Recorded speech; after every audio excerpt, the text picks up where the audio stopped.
오래전에 하와이 호놀룰루의 푸나호우 학교에 다니던 흑인 단짝 친구 케이스와 베리가 있었습니다. 이 두 사람은 처지가 비슷해서인지 일찍 친해졌고 단짝으로 지내면서 많은 추억을 같이 했는데, 물론 방황을 하며 마약에도 손을 대보고, 그러면서도 또한 인생에 대한 철학적인 문제를 같이 나누고, 그렇게 살아가면서 공부도 하고 나름의 모든 추억들을 많이 공유했다고 말합니다. 물론 이제 케이스가 베리보다는 나이가 2살은 많은데, 그래서인지 친하다가 먼저 케이스가 이 미국 본토로 대학 진학을 위해서 떠나게 되고, 그리고 나서 이 친구 사이는 이별을 하게 되죠. 케이스는 나름 그래도 장학금까지 받으면서 대학에 진학하지만, 그러나 사회에서 사업이 실패되고 가정이 깨어지고, 그러면서 마약에 깊이 또 물들게 되고, 그리고 절도범으로서 교도소 생활을 꽤 오래 하게 됩니다. 망가져 있는 자신의 삶, 그렇게 교도소에서 TV를 보다가 오래 잃어버린 그 친구를 TV 속에서 보게 되죠. 정말 많이 달라져 있었습니다. 이 친구는 전혀 다르게 오히려 흑인 인권 운동을 하고 빈민 운동을 하고, 그러면서 많이 유명해진 정치인이 되었습니다. 그리고 그 TV에 이제는 대통령이 되어서 이제 등장을 하게 되었죠.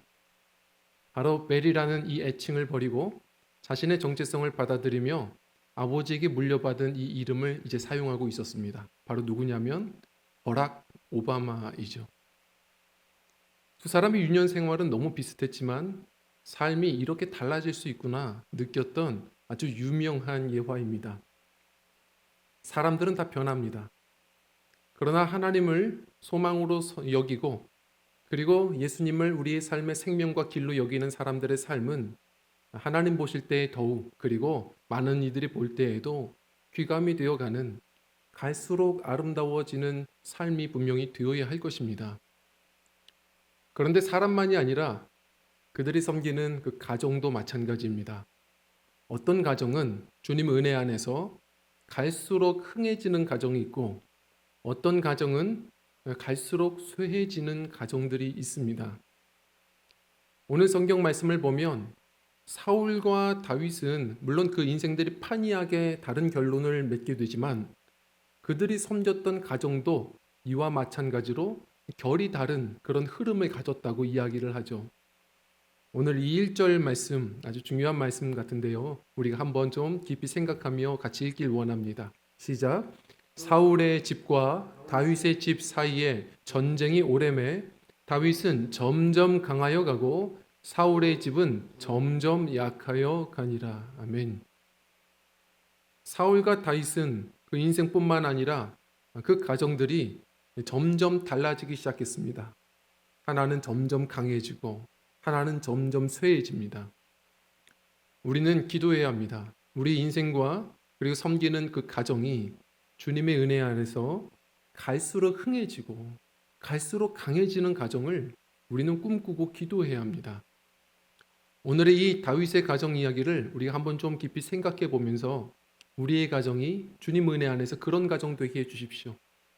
믿음으로 갈수록 은혜 안에서 강해지고 흥해지는, 많은 사람이 볼 때, 무엇보다 하나님 보실 때 어제보다 오늘이, 오늘보다 또 내일이 더 강해지고 흥해지는 가정 되게 하여 주십시오. 우리가 가정의 달을 맞이해서 특별히 오늘의 이 말씀 붙들고 같이 기도할 수 있는 저와 성도님들이 되시기를 간절히 부탁을 드립니다. 자, 다윗의 가정, 사울의 가정과는 무엇이 달랐을까요? 우선은 이 첫 번째 우리 함께 읽겠습니다. 시작. 마음의 평수를 넓히십시오. 아멘. 제가 굉장히 좋아했던 드라마 응답하라 1988을 생각해 보면 생각만 해도 사실은 마음이 좀 따뜻해지는 그런 드라마였거든요. 보신 분들은 다 기억하실 겁니다. 사실 거기에 나오는 집들을 보면 어떠세요? 그 집들이 다들 그때를 그래도 추억하게 만들어서인지 좀 구식이고, 어떤 집은 그곳에서 보면 집도 좁아요. 그리고 어떤 집은 살림살이가 없습니다. 달동네에 모여서 그렇게 살아가는 것처럼 보이는데, 그런데 어떻습니까? 아이들이 그거 보면요, 우리도 저런 데서 살아요. 그렇습니다. 우리도 공감합니다. 점점 갈수록 집 평수는 넓어지고 방은 공간 창출을 하면서 점점 또 넓어지는 것 같은데, 왜 우린 자꾸 좁아지는 걸까요? 오히려 그 당시의 모습을 보면 되게 넓게 사는 것처럼, 넉넉해 보이는 것처럼 느껴질 정도입니다. 그 드라마를 보면은 저녁 분위기가 되면 그 이유를 우리가 조금 더 알 수가 있게 되죠. 저녁이 되면 각 가정의 아이들이 다 집 앞으로 나와서 접시 들고 반찬 셔틀을 합니다. 보셨죠? 아주머님, 저희 어머님이 빈대떡 갖다 드리래요. 그러면 그걸 받아가지고 그냥 빈 접시로 보내나요? 아니죠. 야, 이거 새로 한 김장인데 어머님 갖다 드려라. 그러면 또 셔틀에서 갑니다. 그리고 이제 좀 밥 좀 먹고 싶은데 어머님이 얘기하죠. 야, 빈대떡 더 붙여야 되는데 기름이 떨어져서 식용유 좀 다시 빌려와. 편의점 안 갑니다. 그럼 다시 그 집으로 가가지고 또 그 기름을, 식용유를 빌려와요. 근데 빌리면 또 그 이웃집 아주머님은 또 뭐라 그래요? 아이고, 잘 왔다. 우리 집이 지금 밥이 떨어졌는데 어머님께 가서 찬밥 한 그릇만 좀 빌려달라 그래라. 끝도 없이 이 아이가 네 집 아이인지 모르게 그렇게 서로가 옮겨 다니며 살아요. 우리 한번 생각해 봤으면 좋겠어요. 제가 한번 생각을 해봤는데, 갑자기 우리가 지금 살아가다가 에리야, 저 앞집에 초인종 누르고 찬밥 한 그릇만 빌려와라. 얘기하실 수 있으세요? 아이도 찬밥도 뭔지도 모를 겁니다. 슬프죠. 차라리 햇반 하나 빌려와라. 이래야 좀 알아들을 겁니다. 물론 알아들어도 가겠습니까? 간다 한들 그 아주머님이 이 아이 보고서 어떤 마음 가질까요? 서로가 당황할 겁니다. 점점 사회는 발전하는 것 같고 집들의 평수들은 늘어나가는 것 같아도 우리들의 마음이 점점 좁아지고 있는 것은 아닌지 한번 생각해 보게 됩니다. 너무 우리가 작게 살아가고 있는 것은 아닌가? 사울과 다윗의 큰 차이가 있습니다. 사울은요, 왕궁에서 살았습니다. 왕이었고 왕궁에서 살았지만 그는 성경 말씀을 통해서 보면 가장 좁게 살았습니다.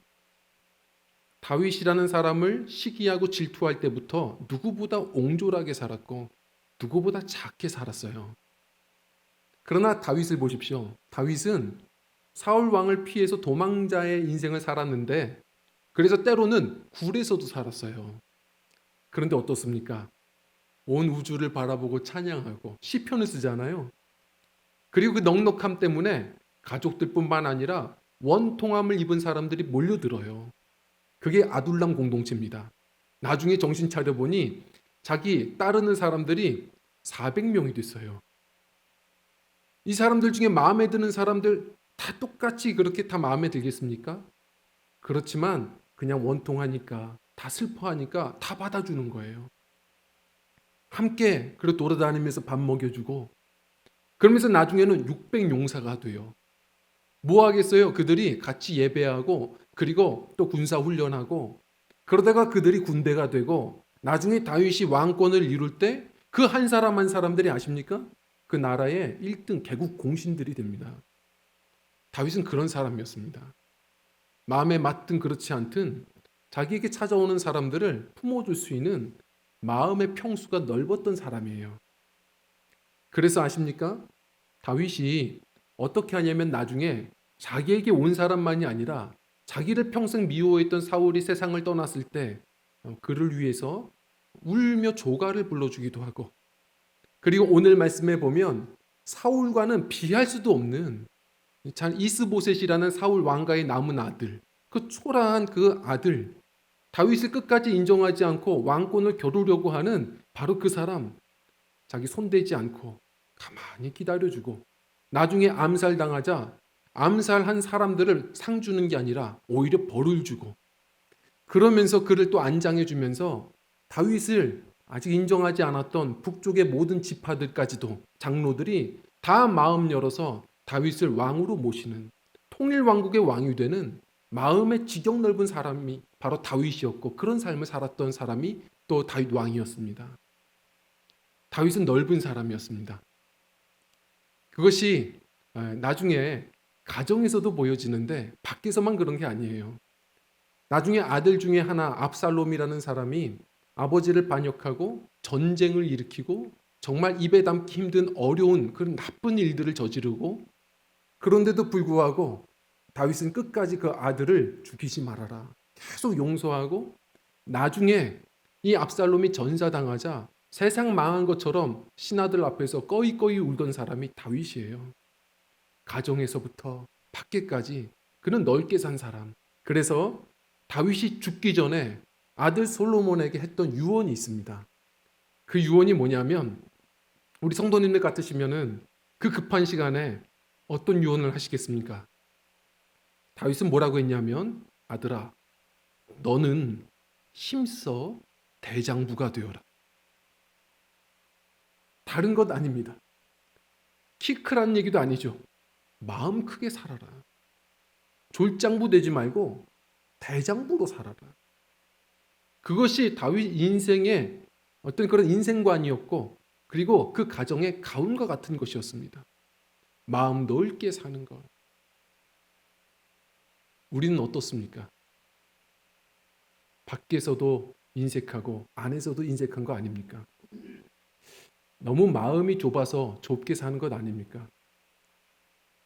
제가 예전에 섬기던 이제 교회에서 부교육자 시절에 한 권사님이 이렇게 상담을 하시는데 그냥 인생 넋두리를 계속 하세요.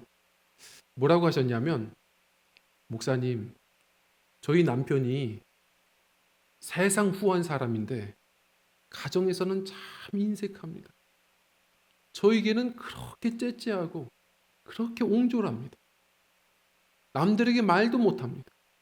밖에서는 친절하고 너그러운데 집에서는 참 좁습니다. 제가 아무 말도 못했어요. 왜냐하면 제 얘기한 것 같거든요. 밖에서는 목회자 너그럽죠. 그러나 그러다 보니 집에서는 아이들도 아내도 쥐잡듯 잡고 그렇게 좁은 모습이 저에게도 분명히 있는 걸 보게 되거든요. 특히 한국의 남자들이 이 체면 문화가 있어서 밖에서는 다 친절하고 너그럽습니다. 그러나 우리의 진짜 마음의 평수는 집에서 볼 수 있는 거거든요. 집에서. 제가 왜 이런 얘기를 하냐면 목사님 중에 목사님이라고 이야기하는 유진 피터슨 목사님이 남기셨던 유명한 말이 있습니다.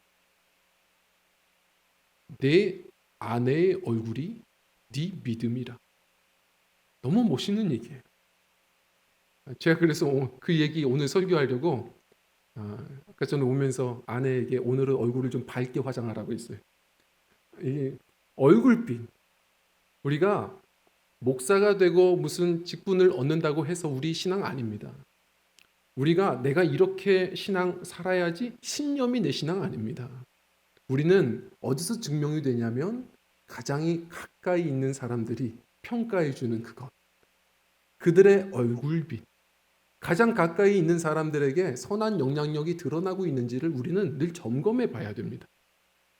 밖에서 넓다고요? 안에서 넓은지를 한번 보셔야 합니다. 가정 안에서부터 조금 너그럽고 후한 남편, 아내, 부부 되어야 합니다.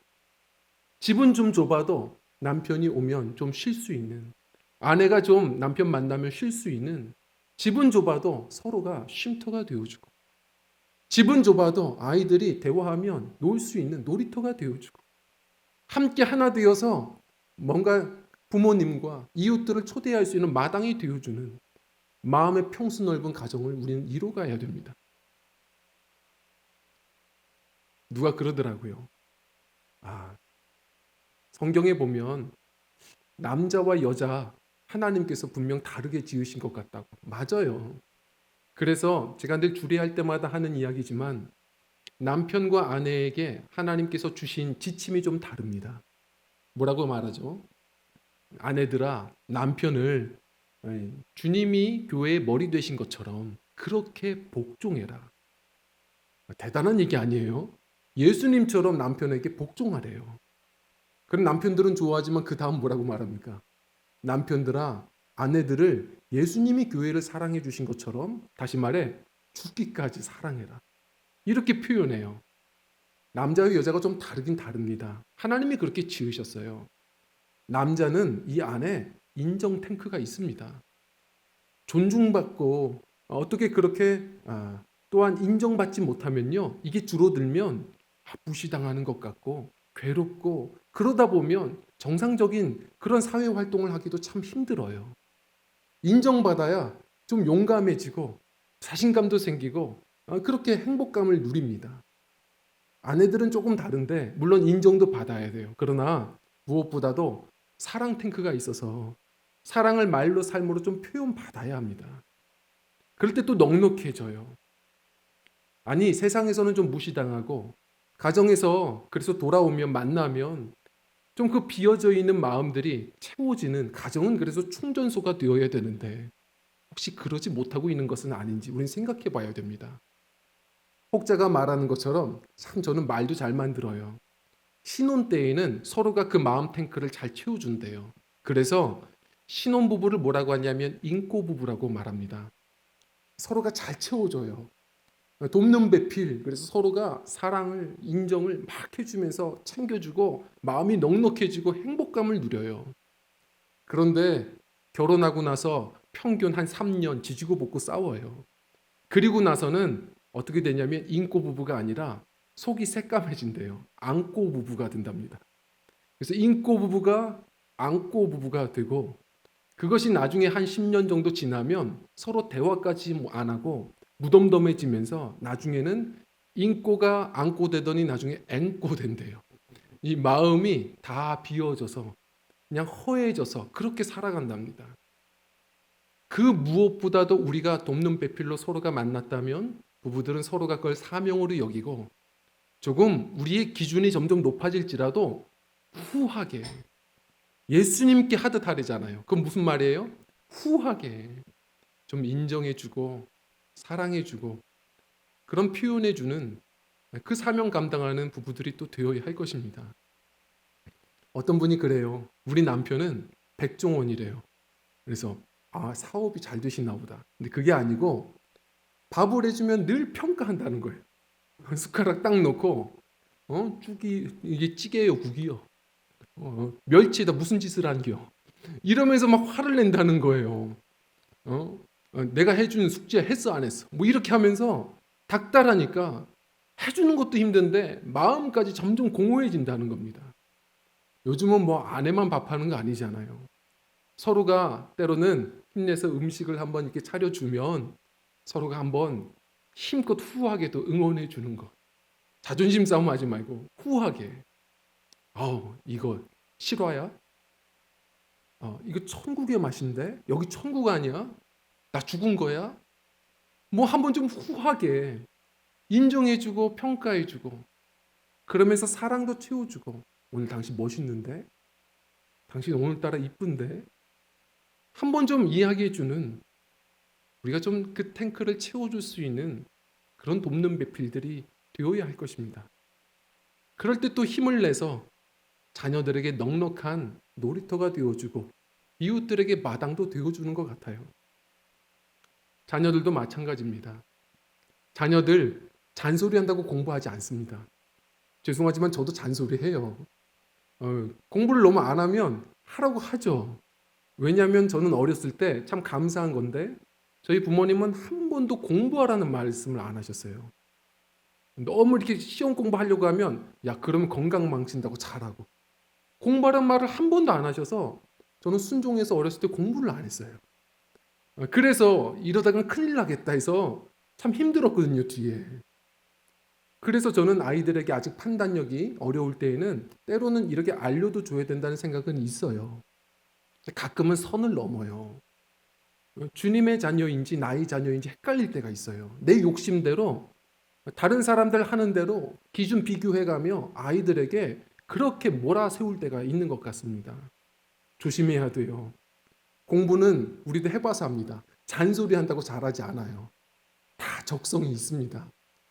이 아이가 왜 이렇게 공부를 못하나 생각하면 아이 탓할 게 아니라 부부가 손잡고 방에 들어가서 두 분이 진실 게임 해보면 알아요. 당신 성적이 어땠냐고. 다 공부는 여기 부모 머리에서부터 오는 거지 아이에게 탓이 있지 않아요. 아이만 잡지 말고 우리는 무엇보다도 주의 교훈과 훈계를 양육하되 좀 더 울타리를 넓게 해서 이 아이들이 공부가 적성이 아니면 또 다른 것일 수도 있거든요. 마음껏 이 어린 시절에 이 부모님들의 이 놀이터에서 이것저것 놀아보면서 하나님이 내게 주신 은사가 뭔지도 좀 발견해보고 그들이 행복한 주님 주신 소명을 되찾아갈 수 있도록 그렇게 마음 넓게 우리 아이들을 대해줄 수 있는 믿음들이 우리에게 필요해 보입니다. 영화 배우 로빈 윌리엄스는 사실 이 사람이요 어렸을 때 굉장히 빈곤했고 그래서 부모님 따라다니면서 이사를 계속 다니면서 참 집도 좁고 어렵고 놀이기구도 하나도 없고 장난감도 없고 그렇다고 성격도 그러다 보니 굉장히 낯가림이 심해져서 친구도 못 사귀고 했던 일은 그 좁은 집에서 맨날 남아서 혼자 뭐 이 물건 저 물건 가져다가 인형처럼 뭐 1인 2역도 시켜가면서 그렇게 인형놀이만 했다고 하잖아요. 그런데 어머님이 그걸 보고 이 아이와 시간 날 때마다 같이 또한 배역을 해주면서 같이 오랫동안 같이 놀아줬다고 말해요. 그러니까 이 아이가 나중에는 필요할 때 또 공부도 했을 뿐만 아니라 이 아이가 나중에 어떻게 하죠?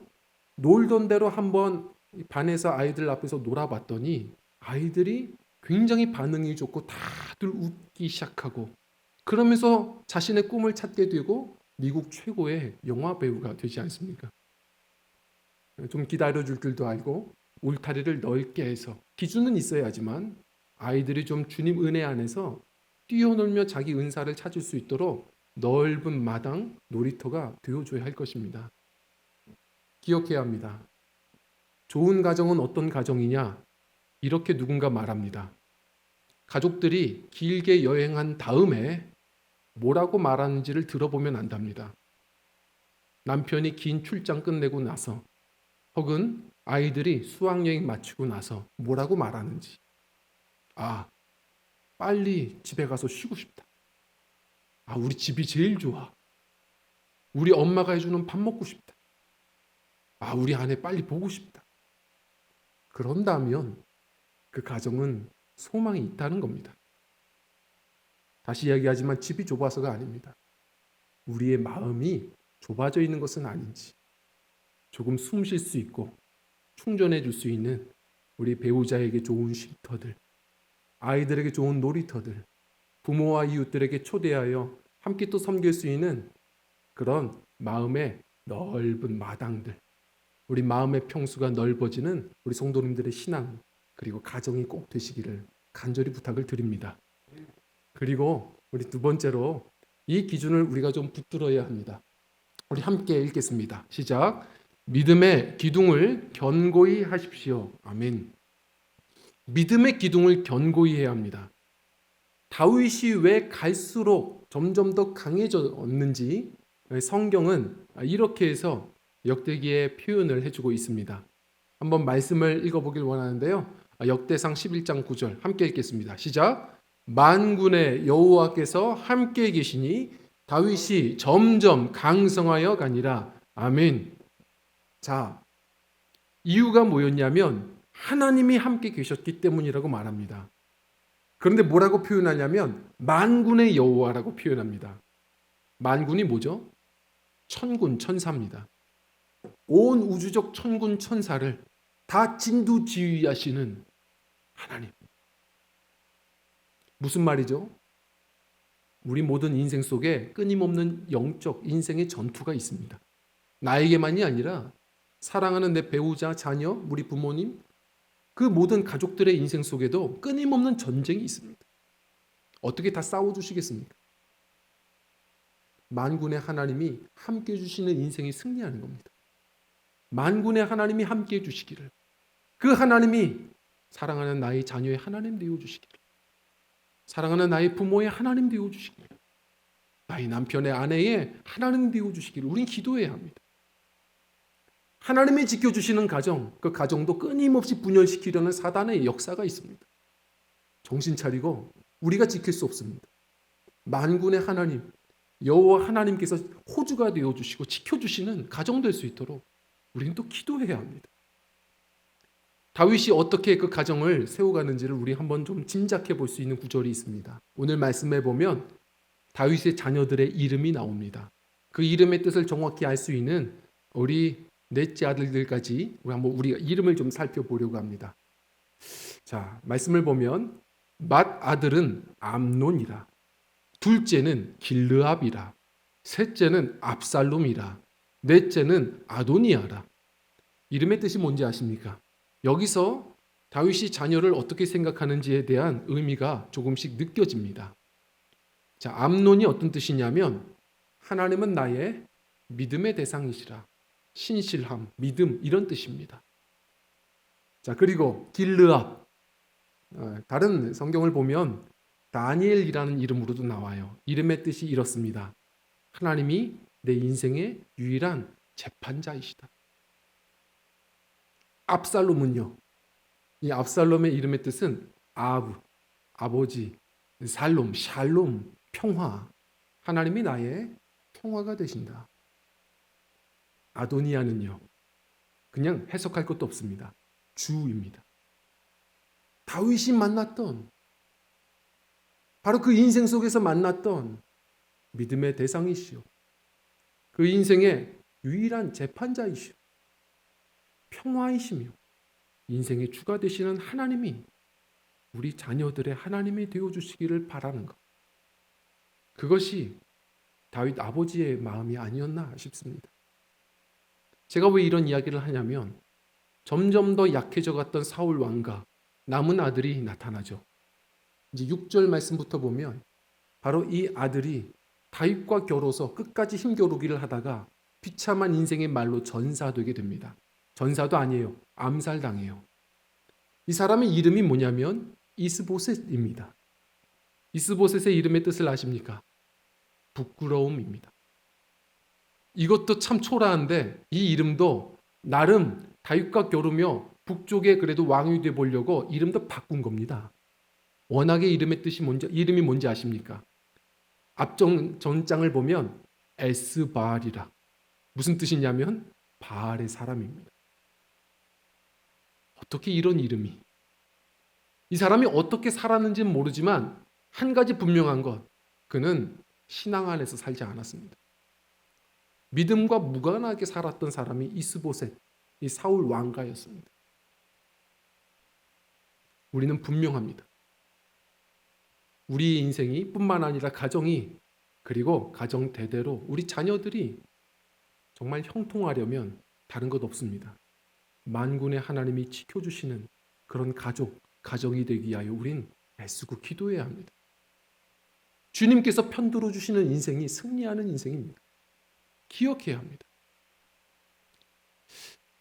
제가 요즘 자녀들, 특히 20대 청년들, 저도 나이가 들어가면서 청년들을 좀 더 이해해 보려고 청년들이 어떤 관심을 가지고 살아가는지, 요즘 세대들은 어떤 관심이 있는지를 좀 살펴보다가 좀 가슴이 아팠습니다.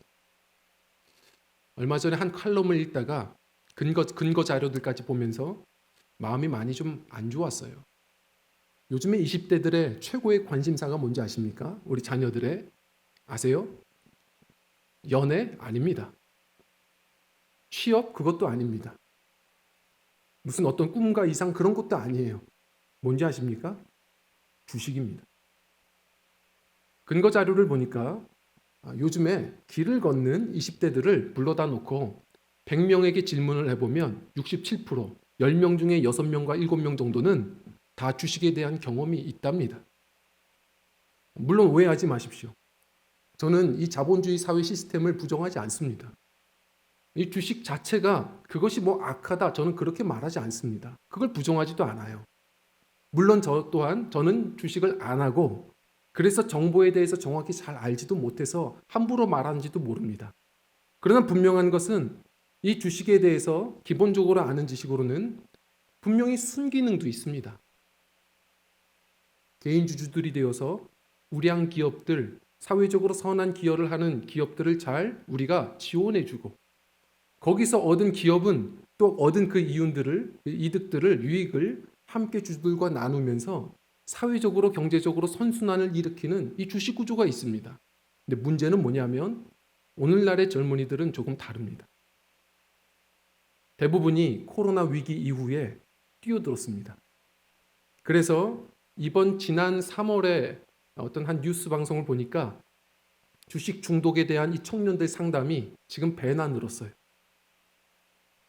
이들이 주식에 대한 정보를 많이 아는 것도 아니고 더 이분들과 대화를 해보니까 공감이 돼서 마음이 아픈 겁니다. 뭐라고 얘기하냐면 주식을 통하여 일확천금을 얻겠다는 것도 아니고 지금의 이 사회에서는 답이 없다는 겁니다.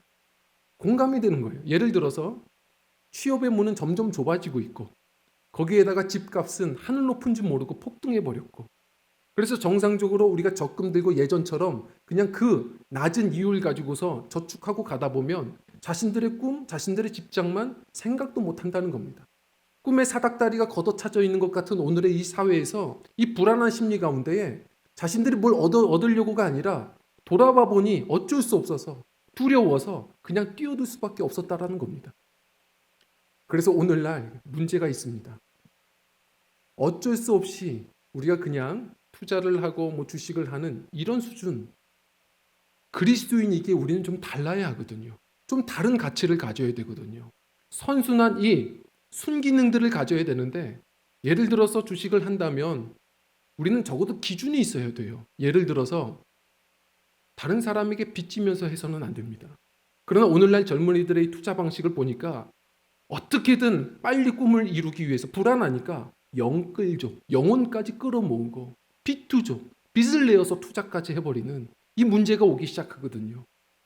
제가 주식을 안 해봤지만 예전에 오래전에 제 누님께 속아서 한번 펀드에 한번 들었다가 제가 그때 경험이 있거든요. 물질이 있는 곳에 마음이 있다고 물질이 과도하게 거기에 집어넣어져 있으면 우리의 마음은 온통 사로잡히게 됩니다. 주식에 순기능이 있다는 것을 좀 부정하지 않지만 그것이 돈과 같은 거예요. 돈 자체가 문제는 아니지만 돈을 사랑하며 일만하게 뿌리라는 것처럼 어느 순간 그 주식에 우리의 모든 생각과 마음들을 쏟기 시작하면 그 하루하루 하나님이 주시는 선한 생각, 주님과의 교제, 이 하루 우리가 관계해야 되고 사랑을 나눠야 될 수많은 소명들을 다 놓치고 주식에만 집중하며 영혼이 피폐해지는 우리의 이 악기능들을 우리가 경험하게 된다는 사실입니다. 기억해야 합니다.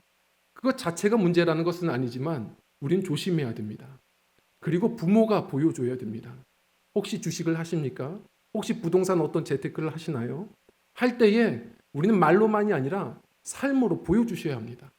하든 하지 않든 그것이 우리 부모의 인생에 그것이 소망의 출처가 아니라 하나님이 나의 소망이시라는 사실을 말로 삶으로 보여주셔야 합니다. 어떻게 해요? 뭐 빚내서 하지 마시고요. 우리가 할 수 있는 자산 안에서 하시고 그래서 그것 가지고 마음을 다 쏟지 마시고 그래서 때로는 얻어도 목적 있게 사용하는 모습을 보여주시고 혹은 잃으면 그것 때문에 울고불고 하지 말고 하나님이 함께 하시는데 믿음의 담대함을 나타내 보여주셔서 적어도 보고 그 유산을 물려받는 우리의 영적인 후예들, 우리 자녀들이 이 인생의 소망은 하나님이시구나 깨닫고 나아갈 수 있도록 믿음의 담대함, 우리 삶의 우선순위를 꼭 보여줄 수 있는 믿음의 유산이 있는 귀한 가정들이 되어주셨으면 좋겠습니다.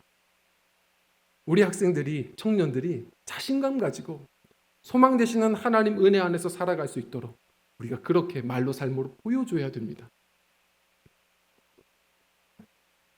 오늘날 청년들을 보면 참 걱정이 좀 되는 부분이 있어요. 이번에 그래프를 보니까 오히려 불안 심리에 많은 걸 끌어모아서 집어넣었던 20대 남자들의 수익률이 제일 떨어졌고 그 다음 또 꼴찌가 30대 남성들이었고 오히려 그냥 여유 있는 돈 집어넣어놓고 그냥 잊어버리든 뭐 하든 했던 자매들이 훨씬 많이 벌었어요. 저는 무엇보다도 믿음의 담대함을 가지고 하나님을 믿는 주의 백성들임을 놓치지 말고 단지 시간 관리만이 아니라 자산 관리 때에도 교회에서만이 아니라 일터에서도 그리스도인답게 조금 더 높은 가치로 내가 지금 투자하는 저 기업이 사회적으로 의미가 있나? 돈을 벌 것만이 목적이 아니라 하나 더 높아서 사회적으로 순기능이 있는지를 보며 투자해주는 그런 그리스도의 향기 있는 자산 관리자들이 되어주고, 그리고 주님께서 보실 때에 참 흠결 없이 거룩함을 누리는 바알이라는 게 다른 게 아닙니다. 아세요? 바알이 뭡니까? 풍요의 신, 다산의 신이에요. 음란과 물질이에요. 그것이 아니라 나는 자녀들에게도, 부모는 하나님이 나의 소망이 되신다, 믿음의 사람이다, 기도하며 살아가며 보여줄 수 있는 우리 저와 성도님들의 신앙의 삶이 꼭 되어주셨으면 좋겠습니다. 어떤 한 목사님이요, 외국의 유명한 신앙의 오래된 명문가를 한번 초대받는데 식사를 하면서 보신 거예요. 옆에 보니까 한 액자가 있는데 거기에 이렇게 써져 있습니다. God first예요. 첫째가 하나님, 하나님 우선주의. 그래서 가만히 봤더니 더 감동스러웠던 것은 그 액자에 이 글자를 쓴 그 연도를 보니까 500년이 넘었답니다. 가정 대대로 물려오는 가훈인 거예요. 어떠십니까? 우리 성도님들의 가정 어떤 가훈이셨으면 좋으시겠습니까? 많은 분들이 미국 무슨 달러 되게 좋아해요. 근데 아십니까? 달러를 좋아하지만 청교도들이 세운 이 나라, 달러에 뭐가 써져 있는지는 잘 모르십니다. 달러에 뭐가 써져 있죠? In God we trust. 우리는 하나님을 믿는다. 돈이 아닙니다. 하나님을 믿는다. 오래전 멕시코 대통령이 미국 대사를 만나서 했던 이야기가 유명해졌죠. 우리나라는 골드를 얻기 위해 왔다가 God, 하나님도 잃어버렸지만 당신 나라는 청교도들이 God, 하나님을 위하여 그 땅에 왔다가 골드까지 얻으셨네요. 저도 분명합니다. 하나님께서 주신 약속, 다윗도 그렇게 확신했을 겁니다. 다른 것 없습니다. 하나님을 우선으로 믿고 살아가는 그 가정에 소망이 있습니다. 그렇게 자녀들 또한 그 유산을 물려받아 하나님 중심으로 살아갈 때 하나님이 그 믿음의 그릇 보시고 또 사용할 만한 그릇 되면 골드도 주시고 그 인생의 선함, 굿도 주시며 그 인생을 복되게 하시는 분이 하나님 아니시겠습니까? 제가 요즘에 기도하면서 계속 더 마음이 절실해졌습니다. 사실 저희 가정을 돌아보면 하나 참 감사한 게 있더라고요. 우리 성도님들과 대화하면서 느끼는 거예요. 우리 부모님이 목회자이시다 보니까 한 번도 부모님 전도하려고 그렇게 스트레스를 받아본 적이 없는 거예요. 그게 감사하더라고요. 더 나아가서 제가 믿음 생활하는데 너무 자연스럽게 믿는 부모 밑에서 이렇게 믿음 생활 하다 보니까 너무 감사한 거예요. 묵혀놨던 그 감사를 예전에 한번 이제 표현을 좀 드렸어요. 최고의 효도는 다른 것 없습니다. 나의 하나님이 그 평생 사신 우리 부모님을 위로해 주실 수 있으세요.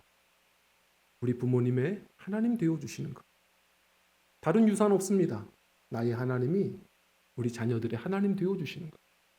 다른 사랑의 섬김이 없습니다. 나의 하나님이 우리 남편의, 아내의 하나님 되어 주시는 것. 그래서 믿음의 가정을 이루어가는 것. 참 쉽지는 않죠. 어렵죠.